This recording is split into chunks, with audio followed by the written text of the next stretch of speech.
महिमा श्री अरविंद यही श्री अरविंद पाठचक्र ऑनलाइन माध्यम योगदान करिथिबा भाई बापा मानक नमस्कार। आज आलोच्य विषय शरीर उपरे सचेतन इच्छा शक्तिर चमत्कार प्रभाव। शरीर उपरे सचेतन इच्छा शक्तिर चमत्कार प्रभाव यही प्रसंग रे आलोचना करने निमंते कोरापुट जिला दामंजली विजयपा सस्मिता मिश्र को मु अनुरोध करुछि। सस्मिता अपा तांकर वक्तव्य प्रदान करंतु। करुणामयी मां परम प्रभु श्री अरविंद पाद पद्म मोर अनंत कोटि प्रणाम एवं एही श्री अरविंद पाठचक्र रे योगदान करिथिबा एवं अंशग्रहण करिथिबा समस्त मातृ अभिप्सु अपा भाई माननकु प्रणाम। आलोचनार विषयटी रही शरीर उपरे सचेतन इच्छा शक्तिर चमत्कार प्रभाव।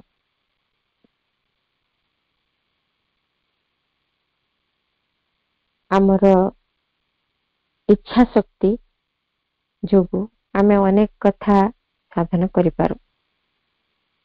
आमे साधारण दृष्टि जदि देखिबु आमे जहा इच्छा करू ताहा करिबा लागि आमे लागि पड़ू। केते गुडे आमर इच्छा सब पूरण करिबा पई आमर सबु बेले गोटे प्रयास आमर अचेतन भाव रे मध्य आम भीतर रही था। इच्छा होउछि माने से कथाटी केमती पूरण करा जिवो। इच्छा शक्ति द्वारा अनेक किछि हासिल करा जाए। इच्छा शक्ति जोगु अनेक उदाहरण रही जेमिति कि केते कोन हासिल करि परिछन्ति। असंख्य उदाहरण आमे सबुठारे देखिबा को पाऊ। सब एकलव्यर जदि कथा आमे देखिबु एकलव्य केवल तार इच्छा शक्ति पाई ही एभली जने उच्च कोटिर धनुर्धारी हो पारिथिले। इच्छा करथिले सेटिको हासिल करबा को चाहथिले जेकोनोसी उपाय भी होना काहे। रानी लक्ष्मीबाई से जन्मरु रानी नथिले। से एमिति गोटे तांकर महाराष्ट्र गोटे परिवार रे से जन्म होइतिले। 4 वर्ष बयस रे से मां को हरैथिले। तांकर लालन पालन दायित्व तांको पितांको ऊपर रहितिला। एमती गोटे एते छोट झियोटी को नै से कोन करिसंती तांकर पिता जाइचंती बिठुर पेशवा बाजीराव को आश्रय रहबा पई। सेठी से तांको राज्य रे भी तांको उदारता पूर्वक भाव रे तांको रहबा को स्थान देइचंती। सेठी तांकर तांका ना जेतु सेतबेले रानी लक्ष्मीबाई नथिला तांका ना थिला मणिकर्णिका। तांको डाकुथिले समस्त तांकर माँ बापा मनु। जेतेबेले सेही पेशवा तांको रखिले से तांको स्नेहरे तांको पुत्रा तांकर पोष्य पुत्र तांकर सांगरे सेमानकु पढ़ेले लिखेले सब कले। सेठी से मणिकर्णिका से सेठी पढ़िले। सेठी से अस्त्र चालना शिखिले बंदूक चालना ए सबु शिखिबा पई तांको जेमती से माने सिखुचंती से शिखिबा पई तांको भीतर भी प्रबल इच्छा शक्ति एवं से इच्छा शक्ति बल रे से सब को मध्य से शिक्षा गुड़िकर दक्षता हासिल कले। भारी तेजस्विनी थिले। निजर इच्छा शक्ति जहाँ थिला जहाँ इच्छा थिला ताहा करिबा पई से सब बेले पड़ी बसुथिले। सेटा केमती हेले हासिल करिवि। थरे से हाथी रे बचिबा पई जिद कले। तांको पिता कहले विरक्त हेले सब बेले कोन गोटे एमती तू जहाँ इच्छा करूछु से करिवि बोली लागि पड़छु। हाथ रे बसिबा कोन तो भाग्य रे लेखा कि अछि। अजथाटे काई जिद्दी करूछु। ସେଇଠି ମଣିକର୍ଣ୍ଣିକା ଉତ୍ତର ଦେଇଥିଲେ, 10ଟା ହାତୀ ଉପରେ ବସିବା ମୋ ଭାଗ୍ୟରେ ଅଛି। କି ଦୃଢ ଇଚ୍ଛା ଶକ୍ତି। ଏବଂ ତାପରେ ପରବର୍ତ୍ତୀ ପର୍ଯ୍ୟାୟରେ ତାଙ୍କର ବିବାହ ହେଇଛି ଝାନ୍ସୀର ରାଜାଙ୍କ ସହିତ, ଗଙ୍ଗାଧର ରାଓଙ୍କ ସହିତ। ତାପରେ ସେ ରାଣୀ ହେଇଛନ୍ତି। କିନ୍ତୁ ତାଙ୍କର ଅସଲ ଦକ୍ଷତା, ଯାହା ତାଙ୍କର ଇଚ୍ଛା ଥିଲା, ଯିଏ କି ନିଜେ ଅସ୍ତ୍ର ଚାଳନା କରିବେ, ନିଜେ ଯୁଦ୍ଧ କରିବେ, ନିଜେ ସବୁ କିଛି ବୀରତ୍ୱର ପ୍ରଦର୍ଶନ କରିବେ, ତାହା ବି ପରବର୍ତ୍ତୀ ପର୍ଯ୍ୟାୟରେ ଯେତେବେଳେ ତାଙ୍କର ସ୍ୱାମୀଙ୍କର ଦେହାନ୍ତ ହେଇଛି, ତାପରେ ସିଏ ଏଇ ସମସ୍ତ କାର୍ଯ୍ୟକୁ ନିଜ ହାତକୁ ନେଇକରି ସେ ସବୁ କାର୍ଯ୍ୟ ସମ୍ପନ୍ନ କରିଛନ୍ତି। ଆମେ ଜାଣିଛେ ଏଇ ସବୁ ଗୁଡିକ କେମିତି ଇଚ୍ଛା ଶକ୍ତି ଯୋଗୁ କେତେ କେତେ କ୍ଷେତ୍ରରେ କେତେ କେତେ କାର୍ଯ୍ୟ। ନଚିକେତାର କଥା ଯଦି ଆମେ ଦେଖିବା, ସେ ଯେତେବେଳେ ବାପାଙ୍କୁ ପଚାରିଛନ୍ତି ସବୁ ଦାନ କରୁଥିବାର ଦେଖିକି ସେଇ ଯୋଉ ରୋଗିଣା ଗାଈ ଗୁଡିକୁ, ତାପରେ ସେ ପଚାରୁଛନ୍ତି ମତେ କାହାକୁ ଦେଲେ? କାର୍ଯ୍ୟ ବ୍ୟସ୍ତତା ଭିତରେ ପିତା ବାଜଶ୍ରବା କହିଦେଇଛନ୍ତି ମୁଁ ତତେ ଯମକୁ ଦେଲି। ତାପରେ ଏଇ ପିଲାଟିକୁ ଯେତେ ନିବୃତ୍ତ କରିଛନ୍ତି, ଆଉ ସେ ନିବୃତ୍ତ ହେଇନି। ସେ ଚାଲି ଯାଇଛନ୍ତି ଯମକ ପାଖକୁ। 3 ଦିନ ସେଇଠି ଅପେକ୍ଷା କରିଛନ୍ତି, ଠିଆ ହେଇକି ରହିଛନ୍ତି, ନ ଖାଇ ନ ପିଇକି ନ ଶୋଇ ଯମପୁରୀର ରୁଦ୍ଧ ଦ୍ୱାର ପାଖରେ ଠିଆ ହେଇଛନ୍ତି। ସେଇଠି 3 ଦିନର ଅବିଚଳ ପ୍ରତୀକ୍ଷା କରି ଯମଙ୍କ ହୃଦୟ ବିଗଳିତ କରିଛନ୍ତି ଏବଂ ତାଙ୍କର ପ୍ରଶ୍ନର ଉତ୍ତର ଯାଚଜ୍ଞ କରିଛନ୍ତି। ଇଚ୍ଛା ଶକ୍ତି ଜଣକୁ କେତେ କେତେ କଥା ହାସଲ କରିବା ପାଇଁ ପ୍ରସ୍ତୁତ କରିଦେଇପାରେ। ଏଭରେଷ୍ଟ ଆରୋହୀ ଯୋଗାଭ୍ୟାସ ଭୋଇଙ୍କ ସହିତ ଯେତେବେଳେ କଥାବାର୍ତ୍ତା ହଉଥିଲୁ ଆମେମାନେ, ସେତେବେଳେ ତାଙ୍କୁ ସବୁ କିଛି ଆଡଭର୍ସ ସିଚୁଏସନ କେତେ କେତେ ହେଇଛି ତାର ବର୍ଣ୍ଣନା ସେ କରୁଥିଲେ, ତାର ହିସାବ ଦେଇ ହବନି। ସବୁ କିଛି ବିପରୀତ ପରିସ୍ଥିତି, କିନ୍ତୁ ତା ଭିତରେ ସିଏ ତାଙ୍କର ଇଚ୍ଛା ଶକ୍ତିକୁ ଏତେ ଦୃଢ କରିଛନ୍ତି, ମୁଁ ନିଶ୍ଚିତ ଭାବରେ ଏଭରେଷ୍ଟ ଆରୋହଣ କରିବି, ସେଠି ମାଙ୍କର ବିଜୟ ବାନା ମୁଁ ଉଡେଇକି ଆସିବି। ଏବଂ ଯାଇଛନ୍ତି। ପରିଶେଷରେ ଅନେକ ବାଧା ବିପତ୍ତି ସତ୍ତ୍ୱେ, ଅନେକ ପ୍ରକାର ଅସୁବିଧା ସମ୍ମୁଖୀନ ହେଇ, କ୍ଷତ ମଧ୍ୟ ହେଇଛି ବରଫ ଜନିତ, ତା ସତ୍ତ୍ୱେ ବି ସେଠି ମାଙ୍କର ବିଜୟର ବାନା ସେ ଉଡେଇଛନ୍ତି। ଇଚ୍ଛା ଶକ୍ତି ଯେତେ ଯାହା ଅସୁବିଧାକୁ ଅତିକ୍ରମ କରିବାରେ ଏତେ ସାହାଯ୍ୟ କରେ। ତେବେ ଏଇ ଇଚ୍ଛା ଶକ୍ତିଟି କଣ? ମା କହୁଛନ୍ତି ଏଇଟା ହଉଛି power of consciousness turn towards ଇଫେକ୍ଚୁଏସନ।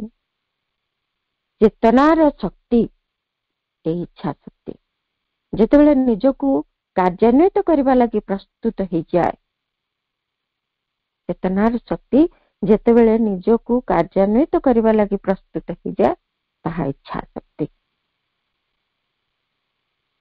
ଇଏ ସମସ୍ତ କିଛି ପ୍ରତିବନ୍ଧକକୁ ସବୁବେଳେ ଅତିକ୍ରମ କରିଯାଏ। ଆମ ଭିତରେ ଯୋଉ କଥାର ଅଭାବ ରହିଛି ତାକୁ ଅର୍ଜନ କରିବା ପାଇଁ, ଯୋଉଠି ଜାଣିନୁ ସେଠି ଜାଣିବା ପାଇଁ, ଯାହା କରିପାରିନୁ ତାହାକୁ କରିବା ପାଇଁ, ଏମିତି ଆମ ଭିତରେ ସାମର୍ଥ୍ୟ ସିଏ ହିଁ ଭରିଦିଏ। ଏହି ହଉଛି ଇଚ୍ଛା ଶକ୍ତି। ତେବେ ଏଇ ଇଚ୍ଛା ଶକ୍ତି ଆମ ଭିତରେ କୌଣସି ଗୋଟିଏ ବିଷୟରେ ଆମେ କିଛି ଯଦି ଚାହୁଁ, ତାହେଲେ ତାହା ହିଁ ଆମ ଭିତରେ ଏମିତି ଶକ୍ତି ଭରିଦିଏ ଯେ ଆମେ ବାହି ହେଇଯାଉ ସେ କାର୍ଯ୍ୟଟି କରିବା ପାଇଁ, ସେଇଟିକୁ ହାସଲ କରିବା ପାଇଁ। ଆମ ଭିତରେ ପ୍ରବଳ ପ୍ରେରଣା କାହିଁ କୁଆଡୁ ଆସିଯାଏ ଏବଂ ଆମେ ତାହାକୁ ହାସଲ କରିବା ପାଇଁ ଦିନ ରାତି ଏକ କରିଦେଇ ଲାଗି ପଡୁ, ଆମ ଅଜାଣତରେ, ଅସଚେତନ ଭାବରେ। କିନ୍ତୁ ଯଦି ସଚେତନ ଭାବରେ ଏଇ ଇଚ୍ଛା ଶକ୍ତିକୁ ଆମ ଭିତରେ ଆମେ ଧରି ରଖୁ, ଆମେ ସଚେତନ ଭାବରେ ସାଧାରଣ ଘରର ଦୈନନ୍ଦିନ କଥାରେ ମଧ୍ୟ ଆମେ ଯଦି ଇଚ୍ଛା କରିବୁ ଆମ ଭିତରେ ଯେ ମୁଁ କାଲି ସକାଳୁ ଶୀଘ୍ର ଉଠିବି, କିନ୍ତୁ ବେଳେ ବେଳେ ଆମ ଭିତରେ ସଚେତନ ଭାବରେ ସେ ଇଚ୍ଛା ଶକ୍ତିଟି ଦୃଢ ହେଇନଥାଏ। ତେଣୁ ହଉ କାଲି ଉଠିବି, ପୁଣି ପରଦିନ ଉଠିବି, ଏଇଭଳି ଦିନ ପରେ ଦିନ ଗଡି ଚାଲି ସିନା ଆମେ ଉଠି ପାରୁନା, କିନ୍ତୁ ଯଦି ଇଚ୍ଛା ଶକ୍ତିଟି ସଚେତନ ଭାବରେ ଆମେ ଧରି ରଖୁ, ଠିକ ସେଇ ଦିନ ହିଁ ତାହା କାର୍ଯ୍ୟକାରୀ କରିବା ପାଇଁ ଆମେ ସମର୍ଥ ହେଇପାରୁ। ସବୁ କିଛି ବାଧାବିଘ୍ନ ସତ୍ତ୍ୱେ ଠିକ ସମୟରେ ନିଦଟି ଭାଙ୍ଗିଯାଏ, ଆମେ ଉଠି ପଡି ପାରୁ। ଏମିତି ଗୋଟେ ସଚେତନ ଇଚ୍ଛା ଶକ୍ତି, ଅର୍ଥାତ୍ ଯୋଉ ବିଷୟଟିରେ ଇଚ୍ଛାଟି ଆମର ଅଛି, ଇଚ୍ଛା ଶକ୍ତିଟି ଯୋଉ କାର୍ଯ୍ୟଟି ଲାଗି ଆମ ଭିତରେ ଉଠିଛି ଆସିଛି, ସେଇ ଲକ୍ଷ୍ୟଟିକୁ ପୂରଣ କରିବା ଲାଗି ସଦା ସର୍ବଦା ସଚେତନ ହେଇ ରହି ଇଚ୍ଛା ଶକ୍ତିଟିକୁ କ୍ରିୟାଶୀଳ କରିବାକୁ ହବ। ତେଣୁ ତାହା ନିଶ୍ଚିତ ଭାବରେ ଆମକୁ ସଫଳତା ଆଣିଦେବ, ନିଶ୍ଚିତ ଭାବରେ, ସେଥିରେ କୌଣସି ସନ୍ଦେହ ନାହିଁ। ଆମେ ଏଇ ଯୋଉ କେତେ ଜଣଙ୍କର ଉଦାହରଣ ବି ଆମେ ନେଲେ, ସେମାନେ ପ୍ରକୃତରେ ସେଇ ଇଚ୍ଛା ଶକ୍ତିଟି ରଖିଛନ୍ତି ଯାହାକି ସଚେତନ, ଯାହାକୁ କି ସେମାନେ ହାସଲ କରିପାରିଛନ୍ତି। ଜଣେ ଆମେ ପେପରରେ ଦେଖୁଥିଲେ, କେବେ ଦେଖିଥିବା ରିସେଣ୍ଟଲି ସେଇ ଫଟୋ ଗୁଡିକ, ଜଣେ ଡବଲ ଡେକର ବସ୍ କୁ ନିଜ ବେକରେ ଟାଣି ନେଇ ଯାଉଛନ୍ତି। ଏ ପ୍ରକାର ଯୋଉ ସାମର୍ଥ୍ୟ ଶରୀର ଭିତରେ, ଏମିତି ଗୋଟେ ସାମର୍ଥ୍ୟ କେମିତି ଜଣେ ଆଣିପାରୁଛନ୍ତି? ନିଜର ଇଚ୍ଛା ଶକ୍ତି, ତାହା ପୁଣି ସଚେତନ ଇଚ୍ଛା ଶକ୍ତି, ଅର୍ଥାତ୍ ସେଇ ଦିଗରେ ସ୍ୱତନ୍ତ୍ର ଭାବରେ ସେ ସଜାଗ ସଚେତନ ହେଇକି ରହୁଛନ୍ତି। ଏଇ କାର୍ଯ୍ୟଟି ମତେ ହାସଲ କରିବାକୁ ଅଛି। ଏମିତି ଭାବରେ ଅନେକ କିଛି କଥା ହାସଲ କରାଯାଇପାରେ। ବହୁତ ଉଦାହରଣ ଏଇ ଇଚ୍ଛା ଶକ୍ତିର ସମସ୍ତ କିଛି କ୍ରିୟା ଉପରେ ଆମେ ଅନେକ ଜାଗାରେ ଦେଖିଛେ, ଅନେକ ବ୍ୟକ୍ତି ମାନଙ୍କ ମଧ୍ୟରେ ସେ ସବୁ ଦେଖିଛେ। ଏବେ ରିସେଣ୍ଟଲି ଆମେ ଗୋଟେ ବି ଦେଖିଥିବା ସୋସିଆଲ ମିଡିଆରେ ଆସୁଥିଲା ଯେ ଜଣେ ବୃଦ୍ଧା, ଯିଏ କି ଆନ୍ଧ୍ରପ୍ରଦେଶର, ତାଙ୍କର ନାଁ ହଉଛି ଶାନ୍ତାମ୍ମା, 95 ବର୍ଷର ବୃଦ୍ଧା, ଦିଟା ୱାକିଂ ଷ୍ଟିକ୍ ଧରିକିରି ସେ କ୍ଲାସରୁମ କୁ ଯାଉଛନ୍ତି ସେଞ୍ଚୁରିଆନ ୟୁନିଭରସିଟି ଆନ୍ଧ୍ରପ୍ରଦେଶର। ଆଉ ସେଇଠି ଯାଇକି ସେ ପଢଉଛନ୍ତି କଣ?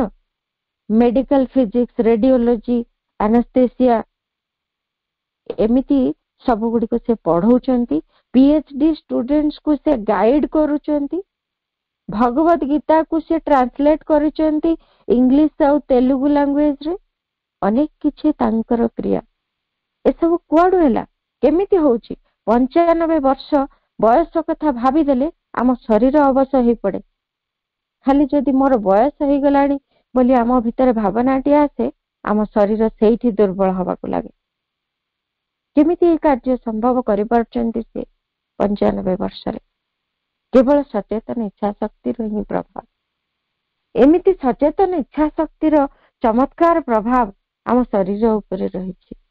ଆମ ଶରୀରର ଯୋଉ ରୂପାନ୍ତର ଆମର ଲକ୍ଷ୍ୟ, ସେଇ ଦିଗରେ ଶରୀରକୁ ବାହିବା ଲାଗି, ଶରୀରକୁ ପ୍ରରୋଚିତ କରିବା ଲାଗି ଏଇଭଳି ସଚେତନ ଇଚ୍ଛା ଶକ୍ତି ଯଦି ଆମର ରହେ, ଶରୀରର କେତେ ଯୋଉ ପ୍ରକାର ତାର ସବୁ ଅନମନୀୟତା ରହିଛି, ଶରୀରର ଅନେକ କିଛି ଅନମନୀୟତା ରହିଛି। ଯେହେତୁ ତାହା ଜଡ ପଦାର୍ଥ, ତାହା ଜଡ ମ୍ୟାଟର, ତେଣୁ ତା ଭିତରେ ଏଇ ଯୋଉ ଅନମନୀୟତା ଗୁଡିକ ରହିଛି, ଯେମିତି କି ତାର ଆଳସ୍ୟ, ଜଡତା, ପୁରୁଣା ଯୋଉ ଅଭ୍ୟାସ ଗୁଡାକର ଯାନ୍ତ୍ରିକ ଗତିବୃତ୍ତି ଗୁଡିକ, ପରିବର୍ତ୍ତିତ ହବାକୁ ନ ଚାହିଁବାର ଯୋଉ ପ୍ରବୃତ୍ତି, ଆମକୁ ବହିର୍ମୁଖୀ କରିବାର ଯୋଉ ତାର ଧାରା, ମୃତ୍ୟୁ ପ୍ରତି ଭୟ, ଖାଦ୍ୟ, ଶୟନ ଏବଂ କାମ ପ୍ରବୃତ୍ତି, ଏଇ ସବୁ ଗୁଡିକ ଯୋଉ ଦୁର୍ବଳତା ଆମ ଶରୀରର, ଏଇଗୁଡିକର ରୂପାନ୍ତର ସାଧନ ନିହାତି ଆବଶ୍ୟକ। ତା ନହେଲା ଯାଏ ଏ ଶରୀର ଏମିତି ଦୁର୍ବଳ ହେଇଯାଉଥିବ, ରୁଗ୍ଣ ହଉଥିବ, ବୃଦ୍ଧ ହଉଥିବ, ମୃତ୍ୟୁବରଣ କରୁଥିବ, ଏ ଶରୀରର କୌଣସି ପ୍ରକାର ଅଗ୍ରଗତି ସମ୍ଭବ ନୁହେଁ।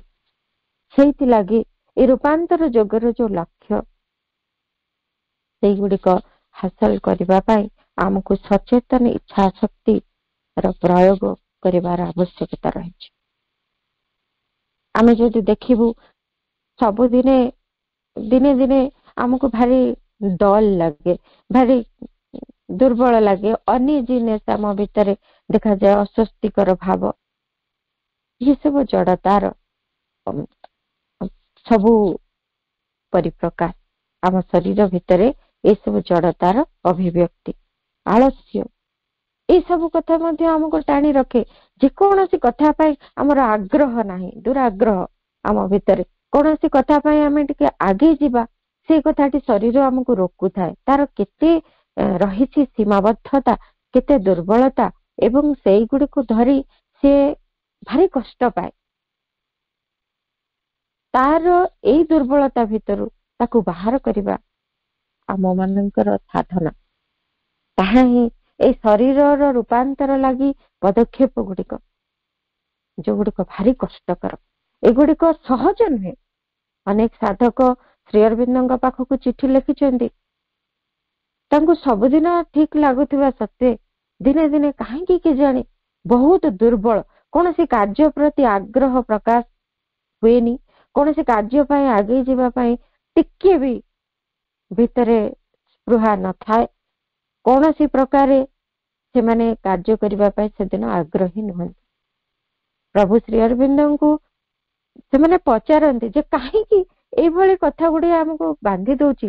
ଅନେକ ଦିନ ସଚେତନ ହେଲା ପରେ ମଧ୍ୟ, ଅନେକ ଦିନ ସେଇ କଥାକୁ ଜାଣିଲା ପରେ ମଧ୍ୟ, ସାଧନା ମାର୍ଗରେ ଆଗକୁ ଯିବାର ପ୍ରୟାସ କରୁଥିବା ବେଳେ ମଧ୍ୟ ଆମ ଭିତରେ କଣ ଏମିତି ସଚେତନ ଇଚ୍ଛା ଶକ୍ତିଟି ନାହିଁ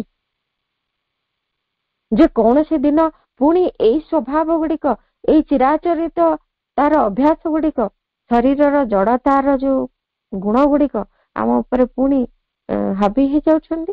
କାହିଁକି ଏଭଳି? ବାସ୍ତବରେ ସେଇଠି ପ୍ରଭୁ ସେଇ କଥା ହିଁ କୁହନ୍ତି ଯେ ସେଇ ସଚେତନ ଇଚ୍ଛା ଶକ୍ତି ହିଁ ଏଇଠି ନାହିଁ। ଇଚ୍ଛା ଶକ୍ତି ରହିଛି, ତାହା ଗତାନୁଗତିକ ଭାବରେ ଗୋଟେ ଇଚ୍ଛା ଶକ୍ତି ହେଇକି ରହିଯାଇଛି। ତାହା ସଚେତନ ଇଚ୍ଛା ଶକ୍ତି ସବୁ ମୁହୂର୍ତ୍ତରେ ହେଇପାରେନି। ଅର୍ଥାତ୍ ଯଦି ଆମେ ଭାବୁ ଯେ ଆମର ଶରୀରର ଏଇ ଯୋଉ ଆଳସ୍ୟ, ଜଡତା, ଏଇ ଯୋଉ ପୁରୁଣା ଅଭ୍ୟାସ ଗୁଡିକର ଯାନ୍ତ୍ରିକ ଗତିବୃତ୍ତି ଭିତରେ ନିଜେ ବାନ୍ଧି ହେଇକି ରହିବା, ଯେମିତି ଏତିକି ସମୟରେ ମୁଁ ଖାଏ, ସେତିକିରୁ ଟିକେ କଣ ଲେଟ୍ ହେଇଗଲେ ଶରୀର ବିଦ୍ରୋହ କରୁଛି, ଏଇ ସମୟରେ ମତେ ଏଇ ପ୍ରକାରର ବିଶ୍ରାମଟି ଦରକାର, ନହେଲେ ଶରୀର ରୋଗଗ୍ରସ୍ତ ହେଇଯାଉଛି, ଏଇଗୁଡିକର ଯୋଉ ବାନ୍ଧି ହେଇକି ରହି କଷ୍ଟ ପାଏ ଶରୀରଟି, ଏଇ ଅଭ୍ୟାସ ଗୁଡିକର ଯୋଉ ଯାନ୍ତ୍ରିକତା, ଏଇ ପ୍ରକାର ଆଳସ୍ୟ ବି, ଜଡତା ବି, ଏଇ ସମସ୍ତ ଗତିବୃତ୍ତି ଗୁଡିକ ସବୁ ଗୁଡିକ ଯେତେବେଳେ ଆମକୁ ବାନ୍ଧି ରଖୁଛନ୍ତି, ଆମ ଭିତରେ ଆମେ ଯେତେବେଳେ ଯୋଗ ମାର୍ଗରେ ଗତି କରୁଛୁ, ଭିତରେ ଇଚ୍ଛା ଶକ୍ତିଟିଏ ରହିଛି, ଅଭିପ୍ସାଟିଏ ରହିଛି ଯେ ଏଇ ସବୁରୁ ମତେ ଅତିକ୍ରମ କରିଯିବାକୁ ହବ, ଏଇ ସବୁର ଆଗକୁ ଚାଲିବାକୁ ହବ, ଏଇ କଥା ଗୁଡିକ ମୋ ଶରୀର, ଏଇ କଥା ଗୁଡିକରେ ମୋ ଶରୀରଟି ଆଉ ବାନ୍ଧି ହେଇକି ନ ରହୁ। ଇଚ୍ଛାଟି ରହିଛି, କିନ୍ତୁ ସବୁବେଳେ ତାହା ସଚେତନ ଭାବରେ ଆମ ଭିତରେ କ୍ରିୟାଶୀଳ ହଉନି। ଅର୍ଥାତ୍ ଏମିତି କେତେ ଦିନ ଆମେ ଇଚ୍ଛାଟି ରଖିଛୁ, କାହିଁ କୋଉ ଦିନ ତାହା ମଳିନ ହେଇଗଲାଣି, ସେଇ ଇଚ୍ଛାଟି ପୁଣି କେତେ ପ୍ରକାରେ ଦୁର୍ବଳ ହେଇଗଲାଣି, ସେଇ ଇଚ୍ଛାଟି ଆଉ ଏତେ ସଜାଗ, ସଚେତନ, ତାର ଯୋଉ ତେଜ, ସେଇ ଇଚ୍ଛାର ଯୋଉ ଗୁରୁତ୍ୱ ତାହା ହରେଇ ଦେଲାଣି। ଏମିତି ସମୟ ସମୟ ହେଇଯାଏ। ସାଧନା ପାଇଁ ଆମେ ଯାଉଥିଲେ ମଧ୍ୟ, ଆମ ଜୀବନ ସାଧନା ଅଭିମୁଖୀ ହେଇଥିଲେ ମଧ୍ୟ, ଇଚ୍ଛା ଶକ୍ତିଟି ରହିଥିଲେ ମଧ୍ୟ, ତାହା ସବୁବେଳେ ସଚେତନ ଇଚ୍ଛା ଶକ୍ତିଟି ହେଇନଥାଏ। ତେଣୁକରି ହିଁ ସେଇ ଇଚ୍ଛା ଶକ୍ତିର ଯୋଉ ଗୁରୁତ୍ୱ ତାହା ଶରୀର ଉପରେ ପଡିପାରେନି। ଶରୀରଟି ପୁଣି ସେଇ ପ୍ରକାରର ପୂର୍ବର ଅଭ୍ୟାସ ଗୁଡିକ ଦ୍ୱାରା ଛନ୍ଦି ହେଇଯାଏ। ତେଣୁ ଅଗ୍ରଗତି ରୋକି ହେଇଯାଏ, ରୂପାନ୍ତର ଅସମ୍ଭବ ପରି ମନେ ହୁଏ, ପୁଣି ସେଇ ପୁରୁଣା ଦିନ ଗୁଡିକ ଫେରି ଆସିଲା ପରି ଲାଗେ। ସବୁକିଛି ସେଇ ଅସୁବିଧା, ସବୁକିଛି ସେଇ ସମସ୍ୟା ପୁଣି ଆସି ସମ୍ମୁଖରେ ଦେଖାଦିଏ। ସେଇଥିଲାଗି ସଚେତନ ଭାବରେ ଇଚ୍ଛା ଶକ୍ତିଟି ଆମକୁ ରଖିବାକୁ ହବ। ତେବେ ଏମିତି କେତେ କେତେ ପ୍ରଣାଳୀ, କେତେ କେତେ ଉପାୟ, କେତେ କେତେ ପଦ୍ଧତି ସମସ୍ତେ ଶରୀରଟିକୁ କର୍ଷଣ କରିବା ଲାଗି, ରୂପାନ୍ତର ଦିଗରେ ପ୍ରସ୍ତୁତ କରିବା ଲାଗି କାହିଁ କେଉଁ କାଳରୁ କେତେ ଯୋଗ ପଦ୍ଧତି ଭିତରେ ଏଇ ସବୁ କଥା ଗୁଡିକ ପ୍ରଚଳିତ ହେଇ ଆସିଛି, ଅନେକ ପଦ୍ଧତି। କିନ୍ତୁ ସେଇ ପଦ୍ଧତି ଗୁଡିକ ଯେ ସବୁବେଳେ କାର୍ଯ୍ୟକାରୀ ହେଇପାରେ ବା ସେଇ ପଦ୍ଧତି ଗୁଡିକ ସବୁବେଳେ ପ୍ରଭାବଶାଳୀ ହେଇପାରେ ବା ସେଇ ଚମତ୍କାରୀ ଫଳ ପ୍ରଦାନ କରେ, ତାହା ହୁଏନି। କାହିଁକି? ତାର କାରଣ ମା କହୁଛନ୍ତି, usually it is a method which someone has used fairly successfully and set up as a principle of action which he has taught to others, who in turn have continued and perfected it until it has taken a somewhat fixed form of one kind of discipline or another. But the whole basis is the action of the conscious will on the body. ଯେତେବେଳେ କୌଣସି ପଦ୍ଧତି ଏମିତି ନିର୍ଦ୍ଧାରିତ କରିଦିଆଯାଇଛି, ଯେତେବେଳେ କୌଣସି ଜଣେ ଏଇ ଜଡ଼ ଉପରେ, ଶରୀର ଉପରେ ସଚେତନ ଇଚ୍ଛା ଶକ୍ତିଟିକୁ କାର୍ଯ୍ୟକାରୀ କରିଛି, ତାହା ହିଁ ତ ମୂଳ କ୍ଷେତ୍ର ହେଇଛି। ଏମିତି କେତେ ଗୁଡିଏ ପ୍ରକ୍ରିୟା ରହିଛି, ସେଗୁଡିକ କାର୍ଯ୍ୟ କରନ୍ତି, କିନ୍ତୁ ଯିଏ କାର୍ଯ୍ୟ କରିଛି ପ୍ରଥମେ ତାକୁ କିଏ ଜଣେ ବି ତ ସଫଳତାର ସହିତ କାମରେ ଲଗେଇ ପାରିଛି, ତାପରେ ତାକୁ ଗୋଟେ କାର୍ଯ୍ୟକାରୀ ସିଦ୍ଧାନ୍ତ ରୂପେ ଆଣିକି ରଖିଦେଇଛି ଏବଂ ସେ ଅନ୍ୟମାନଙ୍କୁ ସେଇ ପ୍ରଣାଳୀଟିକୁ ମଧ୍ୟ ଶିକ୍ଷା ଦେଇଛି ଏବଂ ସେମାନେ ବି ତାପରେ ସେଇଟିରେ ଅଭ୍ୟାସ କରିଛନ୍ତି ଏବଂ ସେଇଟିକୁ ଆହୁରି ଅଧିକ ପରିପୂର୍ଣ୍ଣ କରିବାକୁ ବି ଚେଷ୍ଟା କରୁଛନ୍ତି। ତାପରେ ସେଇଟା ଗୋଟେ ସାଧନାର ମାର୍ଗ ରୂପେ ଗୋଟେ ନିର୍ଦ୍ଦିଷ୍ଟ ଆକାର ବି ଧାରଣ କରିଛି। କିନ୍ତୁ ପ୍ରକୃତରେ ସମସ୍ତଙ୍କ କ୍ଷେତ୍ରରେ ତାହା ସେଇଭଳି କ୍ରିୟାଶୀଳ କାହିଁକି ହେଇପାରୁନି? ନା, ତାହାର ଯୋଉ ଭିତ୍ତିଟି ତାହା ହଉଛି କଣ ନା, ଯେତେବେଳେ ଯିଏ ସଚେତନ ଇଚ୍ଛା ଶକ୍ତି ନେଇ କ୍ରିୟାଟି କରୁଛି ତା କ୍ଷେତ୍ରରେ ଏଇଟି କାର୍ଯ୍ୟକାରୀ ହଉଛି। ଧରାଯାଉ ଯେମିତି ପତଞ୍ଜଳିଙ୍କର ଯୋଗ ପ୍ରଣାଳୀ, ଶରୀର ପାଇଁ ଅନେକ କିଛି ଆସନ, ପ୍ରାଣାୟାମ, ବ୍ୟାୟାମ ଏଇ ସବୁ କଥା ଗୁଡିକ ତାରି ଭିତରେ ଗୁରୁତ୍ୱ ନେଇଛି। ହଠ ଯୋଗର ଯୋଉ ପ୍ରଣାଳୀ ଗୁଡିକ ରହିଛି, ସବୁ କିଛି ତାରି ଭିତରେ ଅନେକ ଧାରା, ଅନେକ ପ୍ରଣାଳୀ, ଅନେକ ପଦ୍ଧତି ଅନୁସରଣ କରିକି ସମସ୍ତେ ଶିକ୍ଷା ଲାଭ ବି କରୁଛନ୍ତି। ସେଟା ପୂର୍ବରୁ ସଫଳ ହେଇଥିଲେ ମଧ୍ୟ ଅନେକ କ୍ଷେତ୍ରରେ ତାର ସଫଳତା ଦେଖା ଦିଏନି ତାହାର, ଆଉ ଲାଗେ ଯେ ପ୍ରଣାଳୀଟି ଯେମିତି ସମ୍ପୂର୍ଣ୍ଣ ଭାବରେ ଶରୀର ଉପରେ କ୍ରିୟାଶୀଳ ହେଇପାରୁନି। ଯେତେବେଳେ ଯାହା ଉପରେ କ୍ରିୟାଶୀଳ ହବ ବା ଯିଏ ଏଇ ପ୍ରଣାଳୀଟିକୁ ଅନୁସରଣ କରୁଛନ୍ତି, ସେ କେତେ ଭାବରେ ସଚେତନ ଇଚ୍ଛା ଶକ୍ତିଟି ରଖିଛନ୍ତି ତାହା ହଉଛି ଗୁରୁତ୍ୱପୂର୍ଣ୍ଣ। ଏମିତି ବିଭିନ୍ନ ଦେଶରେ ବିଭିନ୍ନ ସମୟରେ ଏମିତି କେତେ ଗୁଡିଏ ପ୍ରଣାଳୀ କ୍ରିୟାଶୀଳ ହେଇଛି, କିନ୍ତୁ ତାହାର ପଛରେ ଗୋଟେ ଯୋଉ ନିର୍ଦ୍ଦିଷ୍ଟ ଇଚ୍ଛା ଶକ୍ତି କ୍ରିୟା କରିଛି ତାହା ହିଁ ଗୁରୁତ୍ୱପୂର୍ଣ୍ଣ। ସବୁଠି ସେଇ ପ୍ରଣାଳୀଟିକୁ ସଚେତନ ଭାବରେ ଯଦି ଆମେ କାର୍ଯ୍ୟକାରୀ କରୁଛୁ ତାହେଲେ ଠିକ ହବ। ଧରାଯାଉ କି ଆମେ ସାଧାରଣ ଉଦାହରଣ ଭିତରୁ ବୁଝିବା, ଆମେ ଯେତେବେଳେ କୌଣସି ଏକ୍ସରସାଇଜ କରୁଛୁ ଶରୀର ପାଇଁ, କୌଣସି ପ୍ରକାର ଖାଦ୍ୟର ବ୍ୟବସ୍ଥା, ଯେମିତି ହଠ ଯୋଗରେ ଖାଦ୍ୟ ରହିଛି, ଯେମିତି ମିତାହାରର ବ୍ୟବସ୍ଥା, ଅଧା ଖାଇବ ଆଉ ସେ ଖାଦ୍ୟଟିକୁ ଖାଇବା ପୂର୍ବରୁ ଯୋଉ ଖାଦ୍ୟଟିକି ଘିଅରେ ରନ୍ଧା ହେଇଥିବ ଆଉ ମିଠା ହେଇଥିବ ସେ ଖାଦ୍ୟ, ଏଇଭଳିଆ, ଆଉ ସେଟାକୁ ଭଗବାନ ଶିବଙ୍କୁ ଅର୍ପଣ କରାଯିବ, ପ୍ରସାଦ ହିସାବରେ ତାକୁ ଗ୍ରହଣ କରାଯିବ, ଯାହା ଦ୍ୱାରା ତାହାରି ଭିତରେ ଥିବା ଯୋଉ ଭୋକ, କ୍ଷୁଧା, ତାର ସଂଯମ ଏଇଠି ଆଚରଣ କରାଯାଇ ପାରିବ। ସନ୍ନ୍ୟାସୀ ମାନେ ହଠ ଯୋଗର ଯୋଗୀ ମାନେ ଏଇ କଥା ସେମାନେ ପ୍ରାକ୍ଟିସ କରନ୍ତି। ଖାଦ୍ୟ ବାବଦରେ ଶରୀରକୁ ଏଇଭଳି ଭାବରେ ସଂଯମ କରିଥାନ୍ତି। ସେମିତି ଆସନ, ପ୍ରାଣାୟାମ, ବ୍ୟାୟାମ ଏସବୁ ଦ୍ଵାରା ମଧ୍ୟ ଶରୀରକୁ ସେମାନେ ସଂଯମ କରନ୍ତି। କିନ୍ତୁ ସେଇଗୁଡିକ ଯେତେବେଳେ ଏଇ ଖାଦ୍ୟର କଥାଟିକୁ ଯଦି ଆମେ ଉଦାହରଣ ଭାବରେ ନବା, ସେଇ ଖାଦ୍ୟଟି ଯୋଉ ପ୍ରକାର ଇଚ୍ଛା ଶକ୍ତିକୁ ନେଇକରି ହବା କଥା, ଭୋଜନ କରିବା କଥା, ସେଇ ଇଚ୍ଛା ଶକ୍ତିଟି, ସେଇ ସଚେତନ ଇଚ୍ଛା ଶକ୍ତିଟି ରହୁନାହିଁ। କେବଳ ଗୋଟେ ପ୍ରଣାଳୀ ଭାବରେ ତାକୁ ସେମିତି ଘିଅରେ ରନ୍ଧା ହେଲା, ସେମିତି ଟିକେ ମିଠା ଖାଦ୍ୟ ସେମିତି ମହାଦେବଙ୍କୁ ଅର୍ପଣ କରାଗଲା ଏବଂ ତାପରେ ତାକୁ ପ୍ରସାଦ ଭାବରେ ଭକ୍ଷଣ କରାଗଲା। ତାହା ଗୋଟେ ଚିରାଚରିତ ପ୍ରଥା ହେଇଯାଉଛି। ତା ଭିତରର ସଚେତନ ଇଚ୍ଛା ଶକ୍ତିଟି ଲୋପ ପାଇଯାଇଛି। ସେଇଥିପାଇଁ ତାହା କାର୍ଯ୍ୟକାରୀ ହେଇପାରୁନି। ଧରାଯାଉ ଆମେ ବ୍ୟାୟାମ କରୁଛୁ, ଆମେ ତାର ବାହ୍ୟତମ ଆକାରରେ ତାକୁ ଗ୍ରହଣ କରୁଛୁ। ତାହା କେମିତି ଭାବରେ ଆମର ଇଚ୍ଛା ଶକ୍ତିଟିକୁ ସଚେତନ କରି ରଖି ସେ କାର୍ଯ୍ୟଟିକୁ କରୁଥିବୁ।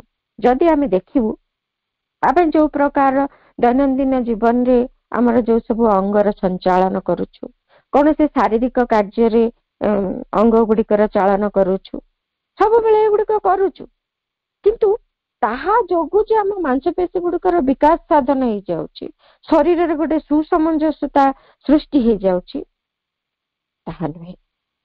ତଥାପି ଆମେ ରୋଗରେ ପଡୁଛୁ।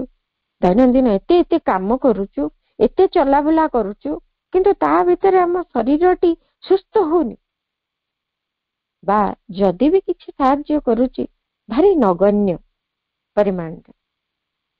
ଯଦି ସେଗୁଡିକୁ ସଚେତନ ଭାବରେ ଆମେ କରନ୍ତୁ, ଇଚ୍ଛାକୃତ ଭାବରେ ନିର୍ଦ୍ଦିଷ୍ଟ ଲକ୍ଷ୍ୟ ରଖି ଆମେ କରନ୍ତୁ, ତେବେ ଶରୀରଟିକୁ ସୁସ୍ଥ ରଖାଯାଇ ପାରନ୍ତା, ମାଂସପେଶୀ ଗୁଡିକ ବଳିଷ୍ଠ ହୁଅନ୍ତା, ଧୀରେ ଧୀରେ ଆମକୁ ତାହା ସାହାଯ୍ୟ କରନ୍ତା। ଏମିତି ଅନେକ କାର୍ଯ୍ୟ ଅଛି ଯୋଉଥିରେ କି ଲୋକମାନଙ୍କୁ କେଡେ କେଡେ ଭାରି ଜିନିଷ ଉଠେଇବାକୁ ପଡୁଛି। କେତେ କେତେ ଭାରି ଜିନିଷ ଉଠାଉଛନ୍ତି ଲୋକମାନେ। କିଏ ସିମେଣ୍ଟ ବସ୍ତା ବୋହୁଛି, ଗୋଡି ବାଲି, କେତେ କେତେ କଥା ସେମାନେ କରୁଛନ୍ତି। କେତେ କାମ, ଯେମିତି ଶସ୍ୟ ଭର୍ତ୍ତି ହେଇଥିବା ବସ୍ତା ଗୁଡିକ, କୋଇଲା ବସ୍ତା, ପଥର ଏସବୁ ବୋହୁଛନ୍ତି। କେତେ କେତେ କଷ୍ଟ କାମ ସେମାନେ କରୁଛନ୍ତି। କିନ୍ତୁ ତା ଦ୍ୱାରା କଣ ତାଙ୍କ ଦେହ ଭିତରେ ଗୋଟେ ହାର୍ମୋନି, ଗୋଟେ ସୁସମଞ୍ଜସ୍ୟତା ପ୍ରତିଷ୍ଠିତ ହଉଛି କି? ହଉନି। ସେଇଥିରେ ତାଙ୍କର ଦେହକୁ ଏତେ ସହଯୋଗ ମିଳୁନି, କାରଣ ତାଙ୍କ ଭିତରେ ଏଇ ଇଚ୍ଛା ଶକ୍ତିଟି ନାହିଁ ଯେ ମୋ ଶରୀରଟି ବଳିଷ୍ଠ ହବ, ମୋ ଶରୀରଟି ସୁସ୍ଥ ରହିବ, ମୋ ଶରୀରଟିରେ ମୋର ସମସ୍ତ ମାଂସପେଶୀ ଗୁଡିକ ସବଳ ହବ, ମୋ ଶରୀରଟି ର ଯେତେକ ସବୁ ଦୁର୍ବଳତା ଅଛି ଏହା ଦ୍ୱାରା ଚାଲିଯିବ। ଏମିତି କିଛି ତା ଭିତରେ ସଚେତନ ଇଚ୍ଛା ନାହିଁ। ସେମାନେ the same movements ମା କହୁଛନ୍ତି, on the other hand, if they are made consciously, deliberately, with a definite aim, suddenly start helping you to form your muscles and build up your body. ଯଦି ସେଇ କାର୍ଯ୍ୟ ଗୁଡିକୁ ଯଦି ସଚେତନ ଭାବରେ କରାଯାଇ ପାରନ୍ତା, ସଚେତନ ଇଚ୍ଛା ଶକ୍ତିଟି ତା ଭିତରେ ରହନ୍ତା, ତାହେଲେ ବହୁତ ସୁନ୍ଦର ଭାବରେ ମାଂସପେଶୀ ଗୁଡିକ ବଳିଷ୍ଠ ହେଇପାରନ୍ତା। ଆମେ ଯଦି ଦେଖିବା, ବ୍ରୁସ୍ ଲି ଆମେ ଜାଣିଛେ ଯେ କି ଆମେରିକାନ ମାର୍ଶାଲ ଆର୍ଟିଷ୍ଟ, ଜଣେ ବକ୍ସର, ଆମେ ତାଙ୍କ କଥା ଜାଣିଛେ। ତାଙ୍କର ଯେତେବେଳେ ତାଙ୍କ ଭିତରେ ଏମିତି ଗୋଟେ ଇଚ୍ଛା ଆସିଲା, ଏମିତି ଗୋଟେ ଇଚ୍ଛା ଶକ୍ତି ତାଙ୍କ ଭିତରେ ଆରମ୍ଭ ହେଲା, ସେ ତାକୁ ପୁରାପୁରି ସଚେତନ ଭାବରେ ନିଜ ଭିତରେ ପୋଷଣ କରିବାକୁ ଲାଗିଲେ। ପିଲା ଦିନରୁ ସିଏ ସେଇଗୁଡାକ ସବୁ, ଯେମିତି କିଛି ନହେଲେ ସାଙ୍ଗମାନଙ୍କ ସାଙ୍ଗରେ ବହୁତ ଫାଇଟିଂ କଲେ, ସ୍କୁଲରେ ବି ତଡା ଖାଇଲେ, ଏଇଭଳିଆ ସବୁ କାର୍ଯ୍ୟ, ସେଇ ଦିଗରେ କେବଳ ପ୍ରୟାସ।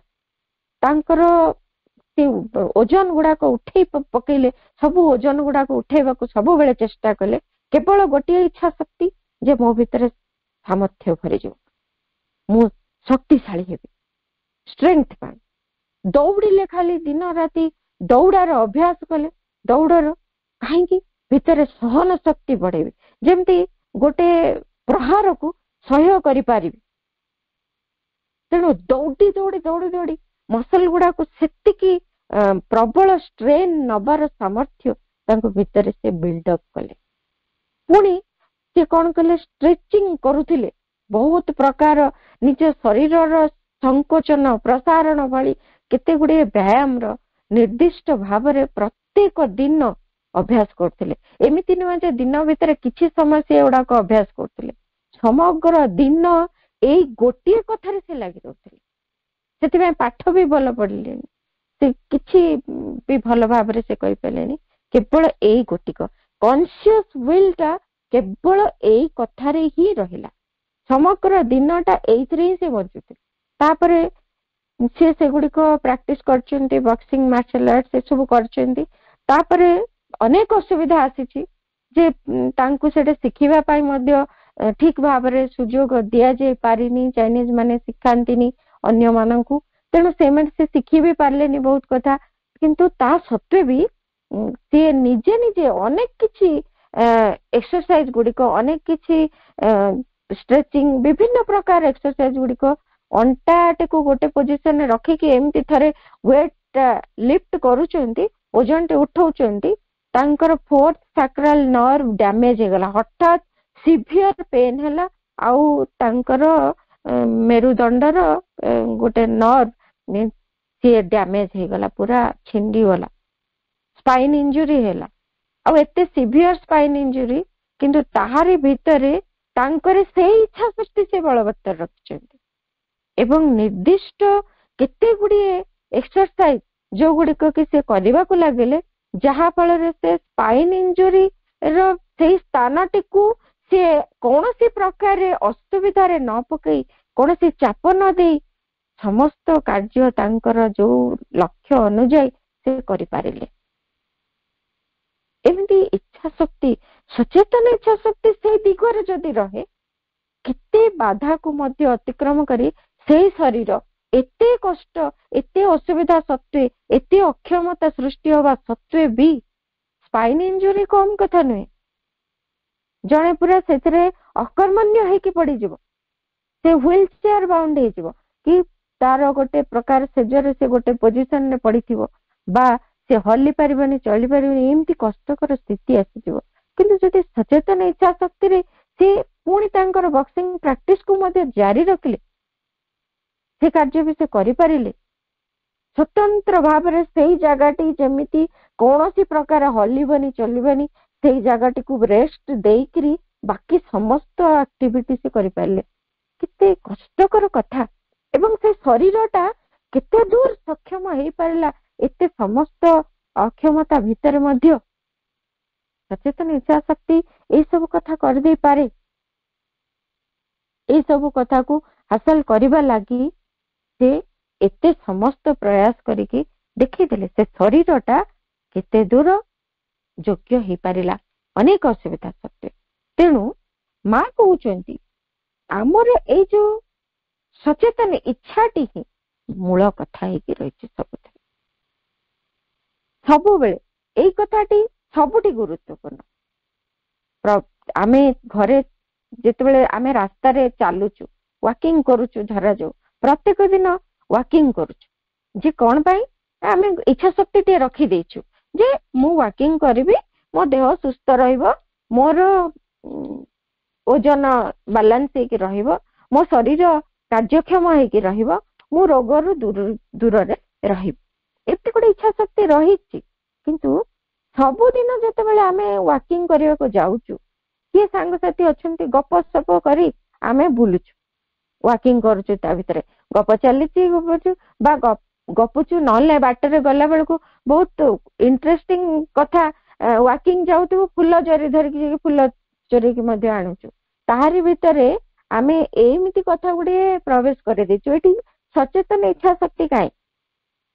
ମା କହୁଛନ୍ତି ସେମିତି ଭାବରେ ଇଚ୍ଛା ଶକ୍ତିଟି ଅଚେତନା ଆଡକୁ ଚାଲି ଯାଉଛି। ତେଣୁ କୌଣସି ପ୍ରକାରେ ଶରୀର ଉପରେ ତାହାର ପ୍ରଭାବ ପଡୁନି। କିନ୍ତୁ ଯଦି ତାହା ସଚେତନ ହେଇପାରିବ, ଶରୀରଟା ଚମତ୍କାର ଭାବରେ ଯୋଗ୍ୟ ହେଇଯିବ, ଶରୀରଟା ଚମତ୍କାର ଭାବରେ ସକ୍ଷମ ହେଇ ଉଠିବ। ତେଣୁ ଶାରୀରିକ କର୍ଷଣର ଯୋଉ କଥା କହୁଛନ୍ତି, ଫିଜିକାଲ କଲଚର କଥାଟି ଯୋଉ କହୁଛନ୍ତି, ସ୍ୱତନ୍ତ୍ର ଭାବରେ ସେ ଯୋଉ ଖାସ ଅଙ୍ଗ ଚାଳନା ଗୁଡିକ ତାକୁ ଆମେ ସଚେତନ ଭାବରେ କରିବା। ଆମେ ସିଡିରେ କେତେ ଥର ଉପର ତଳ ହଉଛୁ, କେତେ ଥର ଯିବା ଆସିବା କରୁଛୁ ଦିନ ଭିତରେ, ଦରକାର ପଡିଲା, ଆବଶ୍ୟକତା ରହିଛି, ଘର ଭିତରେ ହଉ, ଅଫିସରେ ହଉ, ବାହାରେ ଯୋଉଠି କାର୍ଯ୍ୟ କ୍ଷେତ୍ରରେ ହଉ, ଆମେ ସିଡିରେ ଚଢୁଛୁ, ବିଭିନ୍ନ ପାହାଡ ଭଳିଆ ଜାଗାକୁ ମଧ୍ୟ ଚଢୁଛୁ, ଓହ୍ଲଉଛୁ, କିନ୍ତୁ ତାହାରି ଭିତରେ ସଚେତନ ଇଚ୍ଛା ଶକ୍ତି ନଥିବାରୁ ତାହା ଆମ ପାଇଁ ସାହାଯ୍ୟକାରୀ ହଉନି। ଖୁବ କମ ଲୋକ ସଚେତନ ହେଇକିରି ସେ କାର୍ଯ୍ୟକୁ କରନ୍ତି। ସିଡି ଦେଇକି ତଳକୁ ଓହ୍ଲେଇ ଗଲା ବେଳେ ଖୁବ କମ ଲୋକ ସଚେତନ ହେଇକି ଓହ୍ଲାନ୍ତି।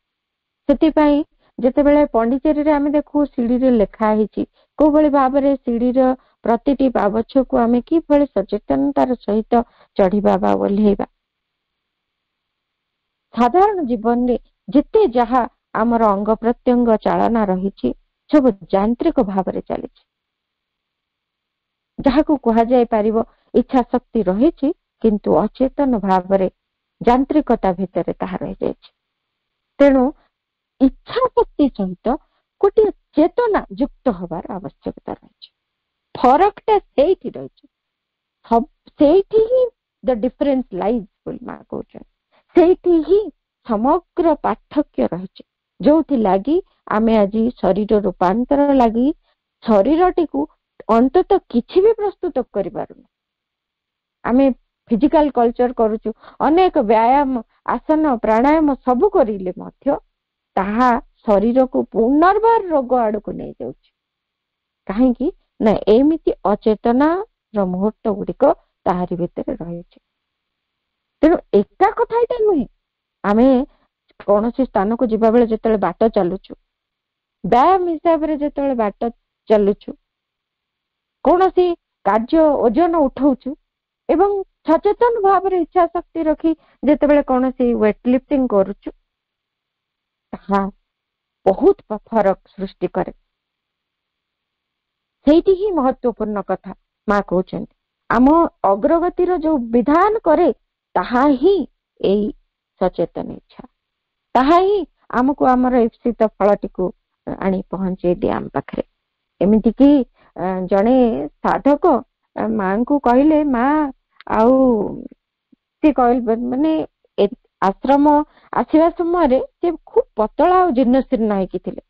ବୟସ ଯେତେବେଳେ ବଢିଛି ସେ ରୋଗିଣା ହେଇଛନ୍ତି, ତାଙ୍କ ବୟସ ତୁଳନାରେ ଭାରି ଛୋଟିଆଟିଏ ସେ ଦେଖୁଛନ୍ତି।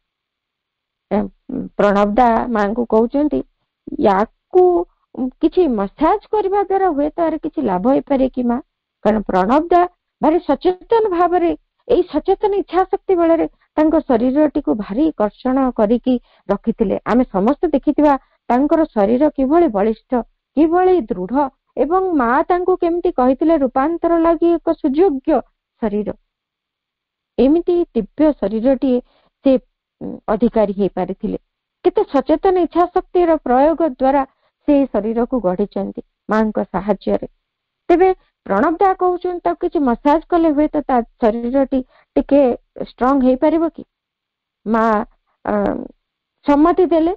ପ୍ରଣବ ଦା ତାଙ୍କୁ ସବୁଦିନ 45 ମିନିଟ ଧରିକି ଅଲିଭ ଅଏଲରେ ପ୍ରତ୍ୟେକ ଦିନ ମାଲିସ କରନ୍ତି, କିନ୍ତୁ ତାଙ୍କ ଭିତରେ ବିଶେଷ କିଛି ପରିବର୍ତ୍ତନ ହେଲାନି। ସେ ମାଙ୍କୁ ସବୁବେଳେ ପଚାରନ୍ତି, ମା ମୁଁ କେମିତି ଡେଙ୍ଗା ହେବି? ମୋର ତ ପୁରାପୁରି ଏତେ ଛୋଟ ହାଇଟ ହେଇକିରି ଛୋଟ ପିଲା ଭଳିଆ ରହିଛି, ପତଳା ହେଇକିରି, ମୁଁ କେମିତି ଲମ୍ବା ହେବି, କେମିତି କଣ କରିବି? ମୁଁ ସତରେ କଣ ଡେଙ୍ଗାରେ ବଢି ପାରିବି? ମାଙ୍କୁ କହୁଛନ୍ତି। ମା କହିଲେ ପ୍ରତ୍ୟେକ ଦିନ ମା ସବୁବେଳେ କହିଲେ ଯେ ତୁମେ ଏଇ ଆସ୍ପୃହା, ଏଇ ଇଚ୍ଛା ଶକ୍ତିଟିକୁ ସଚେତନ ଭାବରେ ବଳବତ୍ତର କରିକି ରଖ, ଆଉ ପ୍ରତ୍ୟେକ ଦିନ ସେଇଥିଲାଗି ସମଗ୍ର ଯୋଉ ବ୍ୟାୟାମ କ୍ରିୟା ଗୁଡିକ ଯାହା ତୁମେ କରୁଛ, ଯାହା କାର୍ଯ୍ୟ କରୁଛ, ଦୈନନ୍ଦିନ କର୍ମ ବି ସେଇ ଉଦ୍ଦେଶ୍ୟରେ କରିବ, ସେଇ ସଚେତନ ଇଚ୍ଛା ଶକ୍ତିକୁ ସମ୍ମୁଖରେ ରଖିକିରି କରିବ। ଏମିତି ଦିନେ ତୁମେ ନିଶ୍ଚିତ ଡେଙ୍ଗା ହେଇଯିବ, ମା କହିଥିଲେ। ପ୍ରକୃତରେ ତାଙ୍କୁ ଭାରି ଆଶ୍ଚର୍ଯ୍ୟ ଲାଗିଲା ଏବଂ ଅସମ୍ଭବ ମନେ ହେଲା। ମା ଏଇ କଥା କହୁଛନ୍ତି, ବୋଧେ ମୋର ମନ ବୁଝେଇବାକୁ କହିଦଉଛନ୍ତି। କିନ୍ତୁ ମା ତାଙ୍କୁ ଏମିତି ଭାବରେ ବୁଝେଇଲେ ଯେ ତାଙ୍କୁ ଯୋଉ ରୁମ ଦିଆ ହେଇଥିଲା ସବୁ ରହିବା ପାଇଁ, ସେଇ ଘର ଗୁଡିକ ସେତେବେଳେ ଭଡାରେ ନିଆ ହେଇଥିଲା। ଘର ଗୁଡିକ ଆଶ୍ରମରେ ଭଡାରେ ନିଆ ହେଇଛି। ଯେତେବେଳେ ମା କହିଲେ ଏଇ ଘର ଗୁଡାକ ଯେତେବେଳେ ବଡ ହେଇଯିବ ସେତେବେଳେ ତମେ ଲମ୍ବା ହେଇଯାଇଥିବ, କାରଣ ସେ ମାଙ୍କ କଥାକୁ ବିଶ୍ୱାସ କଲେନି।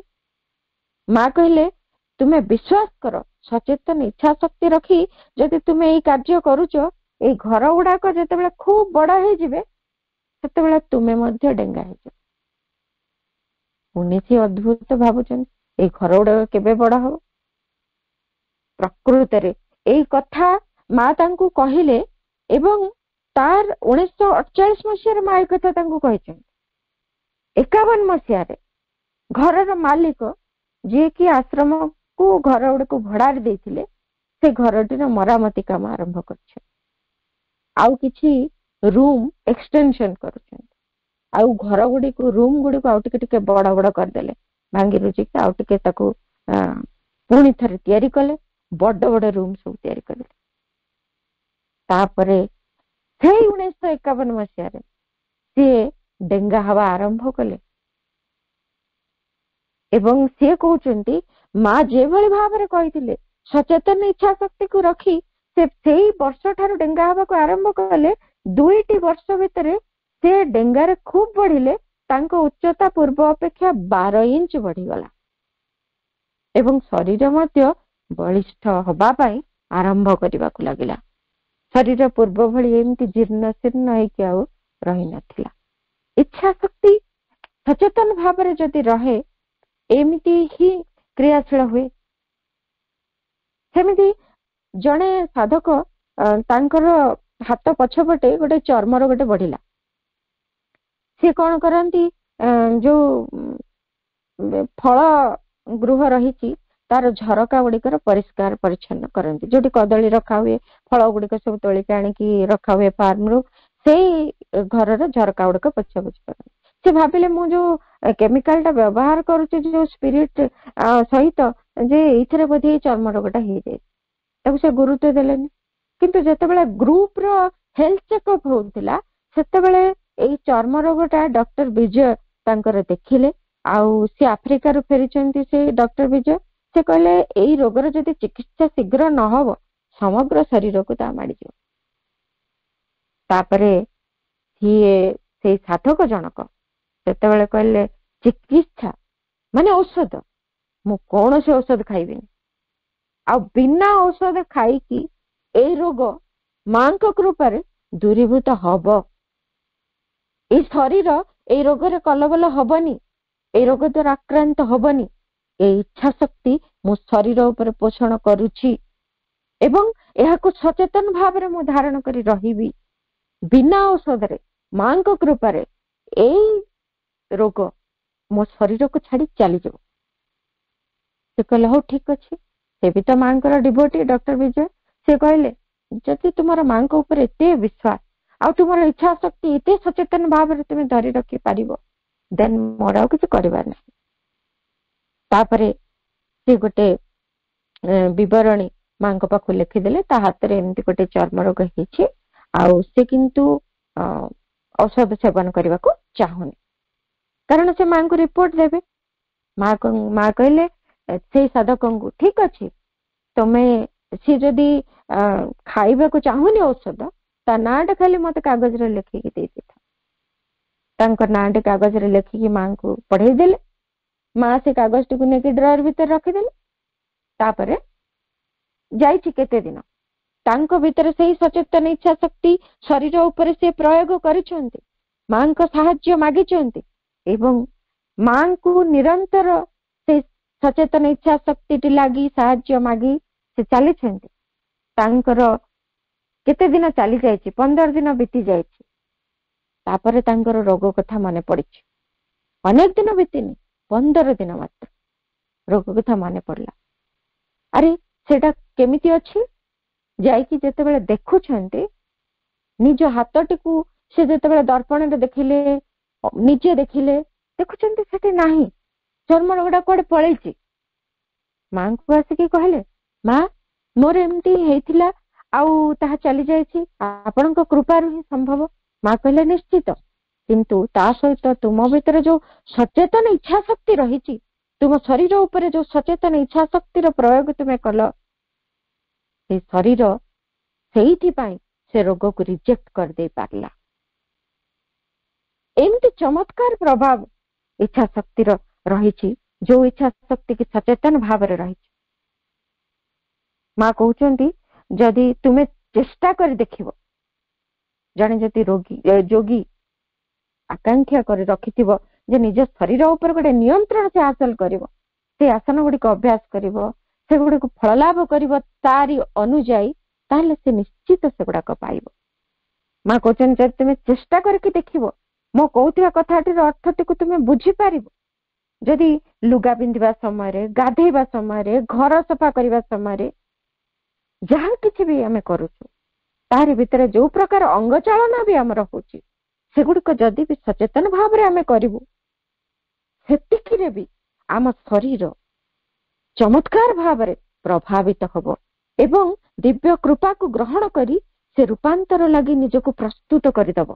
ତା ଭିତରର ସମସ୍ତ ଏଇ ଯୋଉ ଦୁର୍ବଳତା ଗୁଡିକ ପ୍ରଥମରୁ ଆମେ ଜାଣିଲେ, ସେ ଦୁର୍ବଳତା ଗୁଡିକୁ ସେ ପ୍ରତ୍ୟାଖ୍ୟାନ କରିବାକୁ ଲାଗିବ।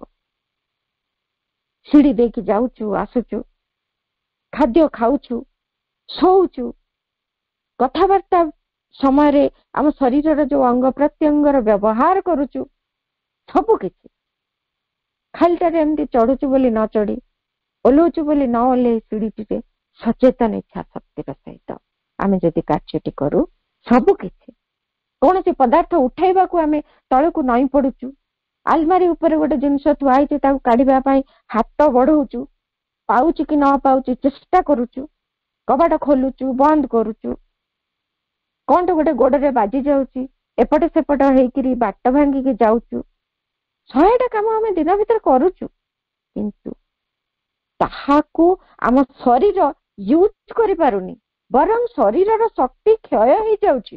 ଯୋଉ ଶକ୍ତି କି ସେ ପ୍ରାଣ ଠାରୁ ଧାର ଆଣୁଛି, ପ୍ରାଣ ଠାରୁ ଆଣିକି ନିଜେ ଚାଳିତ ହଉଛି, ସେଇ ଶକ୍ତି ତାର କ୍ଷୟ ହବାର ଲାଗେ, ଯେହେତୁ ଅଚେତନ ଭାବରେ କ୍ରିୟା କରୁଛୁ।